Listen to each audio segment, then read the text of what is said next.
तो उस्ताद हमारा 12वां भी लोग आ चुका है और आज हम ऐसे इंसान को लेके आए हैं जिसे आप जानते हैं। और ये देखो हमारे गोलू भाई। तो भाइयों सभी को बहुत दिल से प्यार करता हुआ मैं आपको मिला हूँ, लेकिन एक बात और कह रही है मुझे जिंदगी में कि हम जैसे गरीबों की सेटिंग ही मिलने को मना कर रही है मेरे भाइयों। पूछो मत मेरे दिल में कहाँ है, यहाँ देखो वादियों में पड़े।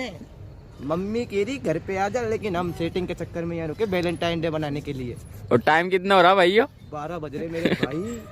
कहती है कि बाबू जब भी आऊंगी पार्क के अंदर, जब गिफ्ट बताओगे वीडियो कॉल खास से दूं, 1 रुपया ना जेब में। ये ढीबरा फोन चला रहा हूँ, कैमरे खराब है। औरत का चक्कर बाबू भैया, औरत का चक्कर बहुत बेकार होता है। और ये हमारे तालीम भाई है, सदमे में गड़े। मेरी बात सुनो, एक फिल्म है मर्द और दूसरा मैं सरदर्द हूँ घर के लिए। इसलिए जैसी करनी वैसी बननी, ठीक है भाई? तुम्हारा भाई तो एक ही बात कहना चाहेगा भाइयों, मक्का लाट ले। गप गप गप गप गप।